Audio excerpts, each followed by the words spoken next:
പത്രങ്ങൾക്ക് ഏർപ്പെടുത്തിയ സെൻസർഷിപ്പായിരുന്നു അടിയന്തരാവസ്ഥയുടെ ഒരു പ്രധാന കാര്യം. ഏതു പത്രം പുറത്തിറങ്ങുമ്പോഴും സെൻസർഷിപ്പിന് വിധേയമായിട്ട് മാത്രമേ പത്രങ്ങൾ പുറത്തിറങ്ങാൻ കഴിയുമായിരുന്നു. ഒന്നോ രണ്ടോ പത്രങ്ങൾ മാത്രമാണ് കാര്യമായ എതിർപ്പ് പ്രകടിപ്പിച്ചിരുന്നത്. ചില പത്രങ്ങൾ പ്രതിഷേധ സൂചകമായി തങ്ങളുടെ മുഖപത്രം കാലിയാക്കി വിട്ടു. അടിയന്തരാവസ്ഥ പ്രഖ്യാപനത്തിന്റെ വാർത്ത പുറത്തു വരാതിരിക്കാൻ വേണ്ടി അന്ന് ഡൽഹിയിലെ മാധ്യമ സ്ഥാപനങ്ങളിലെ വൈദ്യുതി വിച്ഛേദിക്കുകയായിരുന്നു സർക്കാർ ചെയ്തിരുന്നത്. മാധ്യമ സ്വാതന്ത്ര്യത്തിന് വേണ്ടി വാദിക്കുന്ന പത്രങ്ങളൊന്നും തന്നെ മാധ്യമ വിലക്ക് ഏർപ്പെടുത്തിയ സമയത്ത് കാര്യമായി പ്രതിഷേധിക്കാൻ തയ്യാറായിരുന്നില്ല.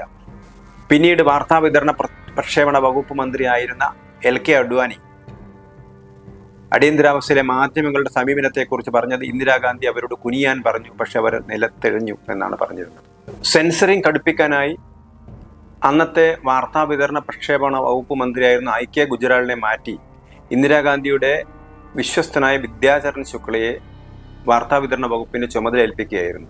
സഞ്ജയ് ഗാന്ധിയുടെ വിമർശനത്തെ തുടർന്ന് BBC ലേഖകൻ മാർക്ക് ടൂളിക്കെതിരെ നടപടിയെടുക്കാൻ വിസമ്മതിച്ച IK ഗുജ്റാളിനോടുള്ള അദ്ദേഹത്തിന്റെ അതൃപ്തിയാണ് ഗുജ്റാളിനെ മാറ്റി വിദ്യാധരൻ ശുക്ലയെ മന്ത്രിയാക്കാൻ തീരുമാനിച്ചത്.